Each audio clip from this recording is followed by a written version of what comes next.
तो अभी तो सिर्फ ताला मारे हैं, नहीं तो कंपनी को भी उखाड़ करके फेंक दिया जाएगा। और इस पूरा सभा के, इस पूरा मीटिंग के, पूरा आंदोलन के एक ही मतलब हो, खाली एक ऐसे आसानी से समझना हो। जैसे आज हम यहाँ पर संग्रामपुर पंचायत अलियो, तो मान लीजिए कि हमरा एक पौना बना के बोला तो हमरा इला पिन्हा दिला, आदर करला, आदर करे के लिए पानी भी दिला, भूख लगता तो खाना भी खिया देबो। मतलब कि घर में जो पहना है तो ओकरा आदर कर दो, खाना खिए दो, पानी पिए दो। लेकिन अगर पहना के अगर दोना में खाना दलिया और वही पहना कहता कि कोना भी दे देते नहीं दबी है। यही बात है झारखंड में कि झारखंड बन रहे 15 नवंबर 2000 के तारीख के, और सब झारखंडी में इतना संस्कार है और हम उनके इतना पुरखा सब सिखल किया कि गांव के दरवाजा पर, गांव घर में कोई आ जाता तो ओकरा खिला पिला दियो, ओकरा बढ़िया से कहीं पानी पिला दियो, 2 कोर दे दियो, अपन भात पियन। लेकिन जमीन मांगता तो नहीं दियो। लेकिन हमें से गलती हो गलो झारखंड में। सब जमीन पर कोयला के फैक्ट्री, सब जमीन पर कहीं रोड बन रहा, कहीं लोहा के फैक्ट्री, कहीं का फैक्ट्री लग रहा, और इस तरह से हम इनके जमीन लुटाते गलाओ। से बड़ी झारखंडी में एक कहावत है, क्या झारखंडियों सुनो ध्यान से कि कोई आए दरवाजे पर तो देना देना, लेकिन कोना नहीं देना। इस बात को याद रखिए आप सब, ये कहना चाहते हैं आप सबसे। जय झारखंड, जय झारखंड। और मेरे बड़े बुजुर्ग भाई लोग, मेरे नौजवान साथी लोग, मेरी बहनों, आप सब भी सुन रहे हैं। मैं ये कहना चाहता हूँ और ये बताना चाहता हूँ आप सबको कि झारखंड की इस लड़ाई को सीधे तौर पर इस बुनियाद पर लड़ना है कि अब झारखंड में सिर्फ झारखंडियों का राज होगा और इस राज्य के अंदर से बाहरियों का राज खत्म करना है। ये इसी की लड़ाई है, कोई लाग लपेट नहीं, कोई मीठा बात नहीं, सीधे डंके की चोट पर ये कहना है कि ये झारखंड अगर बिरसा मुंडा के बलिदान से मिला है, अगर ये झारखंड विनोद बाबू के बलिदान से मिला है, ये झारखंड अगर सीधो कानू के बलिदान से मिला है, ये झारखंड अगर शेख भिखारी के बलिदान से मिला है, ये झारखंड अगर नीलांबर पीतांबर के बलिदान से मिला है, तो ये झारखंड पर राज भी झारखंडियों का होगा। कोई बक्सर से आएगा तो उसको राज करने नहीं देंगे, ये बात आपको समझना होगा। और जब तक इसको नहीं समझोगे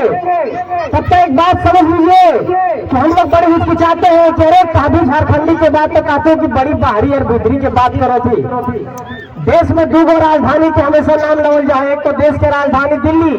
और एक आर्थिक राजधानी मुंबई, जहाँ पर खूब पैसा है।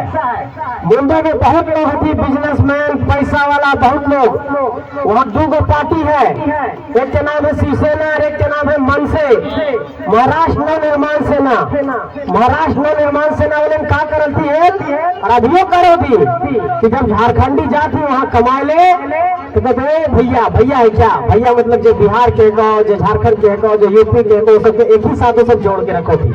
तो झारखंडी के वहाँ सब बहुत मतलब नीचा दृष्टि से देखो थी कि गाँव घर के अगर भाई गेल तो मुंबई में तो पूछिए कि वहाँ का कहो तो झारखंडी सबके भैया को थी। और वहाँ जब हम उनके भाई सब कमाई जाती, ठेला लगो थी, इडली डोसा खोमचा पाव भाजी बड़ा पाव सब बेचो थी, तो वोकरों में सबके रोज जो है सब 500 रुपया रंगदारी दो पारो वहाँ पर मनसे वाला। मतलब कि जब महाराष्ट्र में मराठी लोग ये कह सकता है कि महाराष्ट्र मराठी होता है, जब बिहार में बिहारी ये कह सकता है कि बिहार बिहारी होता है, जब पंजाब में पंजाबी ये कह सकते हैं कि पंजाब पंजाबी होता है, और बंगाल में बंगाली ये कह सकते हैं कि बंगाल बंगालियों का है, तो झारखंडी भी से ठोक कर कहेगा कि ये झारखंड झारखंडियों का है। इस बात को अपने जेहन में डाल कर रखिए और कोई इसमें शर्माने की बात नहीं है। सीधे तौर पर कहिए कोई बिहारी दोस्त है, कोई मराठी दोस्त है, कोई बंगाल का दोस्त है, उसको कहिए कि ठीक है तुमसे मेरी यारी है, दोस्ती है, वो तो चलता रहेगा। लेकिन बाबू अगर यहाँ पर नौकरी लेना चाहोगे, यहाँ जमीन लेना चाहोगे,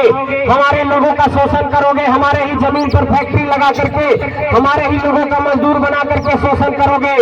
तो ये तो हम लोग सह लिए 22 साल 23 साल तक। लेकिन ये 22-23 साल में जो नौजवान अब जवान हो गया है और उठ खड़ा हुआ है, वो नौजवान अब तुम्हारी इस होशियारी को नहीं चलने देगा। और इस माटी से अगर बेदखल करने की भी बारी आएगी तो इस माटी से भी तुमको बेदखल करेगा। ये चुनौती इन लोगों को पेश करना होगा।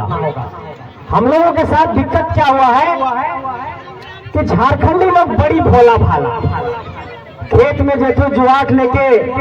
कोवार के समेटना हो, धान काटना हो, सब्जी लगाना हो, सब्जी उपजाना हो, फिर सब्जी बेचना हो, जलपान करना हो, भात पियन बांधना हो, खाना हो, फिर खेत खलिहान में चल जाना हो, और कोई गांव घर में अलो तो ओकरा दू कोरार खिला भी देना हो। ये मिलके भोलापन, ये हमारी संस्कृति है, ये हमारा कल्चर है, ये हमारा ट्रेडिशन है। लेकिन इस भोलेपन का इन लोगों ने लाभ उठाया है, और इस भोलेपन का लाभ उठाते हुए इन लोगों की निगाहें सिर्फ दो चीजों पर है। पहला तो ये लोग ये जानते हैं कि अगर झारखंडी नहीं लिखेगा, नहीं पढ़ेगा तो सस्ता मजदूर हमें मिलेगा, और दूसरा कि अगर सस्ता मजदूर यहाँ पर बनना बंद हो गया, अगर ये पढ़ लिख करके होशियार हो गए तो फिर ये कोयला निकालने के लिए जमीन नहीं देंगे, अवरख निकालने के लिए जमीन नहीं देंगे, भारतमाला परियोजना के लिए जमीन नहीं देंगे, फिर यहाँ पर अगर हमें कोयला खनन की और भी कोई परियोजना लगानी है तो जमीन नहीं देंगे, अडानी आएगा बड़का गांव में कोयला निकालने के लिए तो लोग जमीन नहीं देंगे।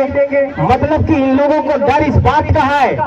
कि अरे झारखंड में इतना खनिज है, इतना संसाधन है, और अगर इस झारखंडी को पढ़ा लिखा दिए, अगर कानून का बात करने लगा तब तो बड़ा दिक्कत हो जाएगा। और यही हुआ कि तोप चाची के मान तान की धरती से झारखंड की धरती में एक लाल निकला, और उसने कुछ नहीं किया, सिर्फ अपने छाती से संविधान के किताब को लगाया और कहा कि निकल गया है झारखंड का एक बेटा, आओ किससे बात करना चाहते हो, संविधान के किस अनुच्छेद का बात करना चाहते हो, कौन सी आईपीसी का बात करना चाहते हो, कौन सी आरपीसी का बात करना चाहते हो, कौन सा सीपीसी का बात करना चाहते हो, और जाकर के सीधे टेबल ठोक करके बात किया कि अगर झारखंडियों को अधिकार नहीं मिलेगा तो यहाँ पर खून की गंगा भी बह सकती है। और 4 दिनों पहले की बात है, एक बहुत बड़ा कंपनी है वेदांता, बोकारो की बात बता रहा हूँ, उसके मालिक लंदन में रहते हैं, वहां पर काम ठप करा दिया गया, काम ठप हुआ तो कंपनी को 100 करोड़ का नुकसान हो गया।